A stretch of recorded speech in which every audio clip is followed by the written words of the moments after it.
And let me ask Elle Hearns, after the grand jury decision not to charge the officers in the Tamir Rice shooting, the Department of Justice issued the statement saying, quote, "We'll continue our independent review of this matter, assess all available materials, and determine what actions are appropriate given the strict burdens and requirements imposed by applicable federal civil rights laws."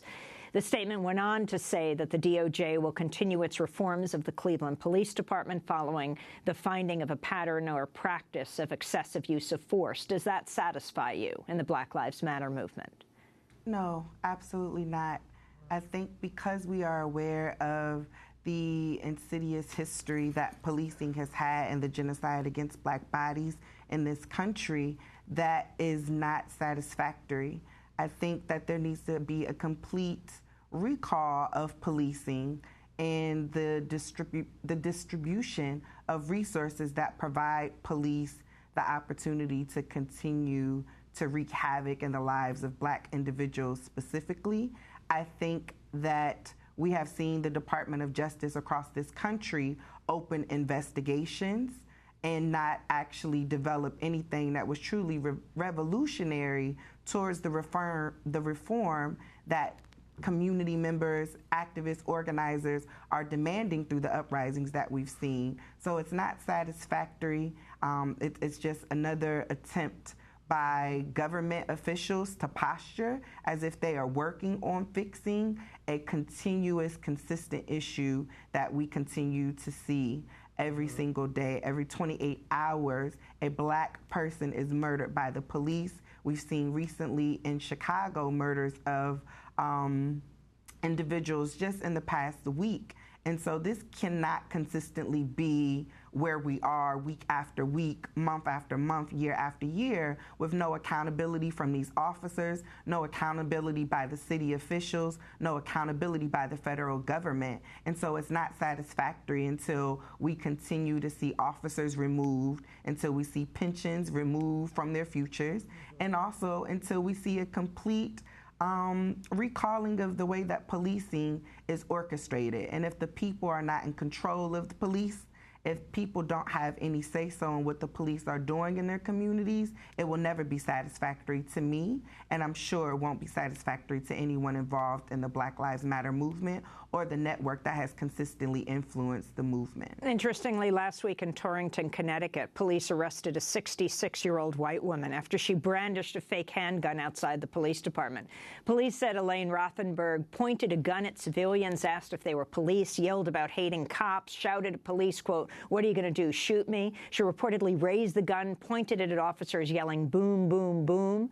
A photo of the BB gun she had shows it did not appear to have an orange tab indicating it's fake. Rothenberg was arrested without incident after throwing down the gun. Activists have compared this to what happened to Tamir Rice. Elle Hearns, your comment.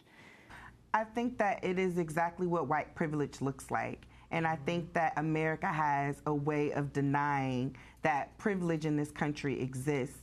And going even outside of the murder of Tamir, then we also have to look at the murder of Tanisha Anderson, who was also brutally murdered by the police in a response to a mental health episode that they obviously were not able to respond effectively to because of their lack of training towards Black individuals who suffer from mental health issues. So the fact that this 66-year-old woman who made public threats towards the police outside of a police department was able to walk away and I don't even know if she was arrested, but the fact that she was able to walk away with her life still intact speaks to the deeper systemic structural racism that exists and also what it looks like to be white in America.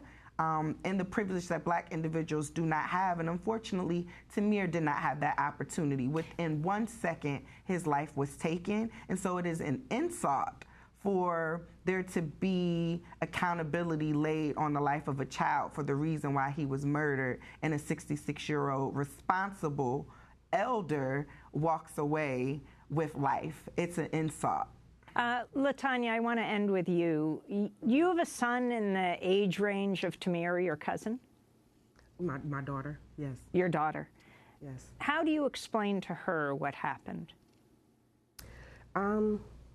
It's very difficult. They are old enough to understand that they are black children in America and that they already have a strike against them. So teaching them that, you know, you have to comply with what police officers say, whether they are, you know, giving you instructions to come here or whatever. You know, there is this scenario that black children or black men or black people are a threat, and that's just totally untrue. So in order to prepare my son, my daughter for encounters with police, just do what they say, you know, because there's no guarantee that they're having a good day. We don't know what that encounter may tell, as you see with Tamir Rice, my 12-year-old cousin, just simply playing in a park where kids play. Not to mention that his school was in that location. He visited that recreation center daily. So people were very familiar with him in that area. LaTanya, you tweeted on Monday, Mizzou footballers did it. You can too, King James. Tamir could have been your son. No justice, no LeBron. Can you say whether LeBron James responded and why you see this link to the Missouri football players? No, he hasn't responded. Tamir idolized LeBron. That was his favorite basketball player, as most children do. He was his hero. So I felt like reaching out to him in a response that maybe it could generate some type of response from the basketball team, the way that the Missouri football team stood up for their rights, hoping that he would do the same thing. And Elle, are there more protests planned? I can tell you that if the justice system is not interested in holding those accountable who are responsible for the murder of children, that the people will hold those folks accountable. And so there will continuously be accountability and pressure to those who are responsible for the murder of Tamir Rice. And as long as this family has to suffer with no justice, then the people will continue to support in any way that we can to make sure that those who are responsible are held accountable. I want to thank you all for being with us. Elle Hearns with Black Lives Matter Cleveland, LaTanya Goldsby, her cousin is Tamir Rice, and Billy Joe Mills, one of the attorneys for the Rice family. This is Democracy Now! When we come back, we go to Connecticut. Stay with us.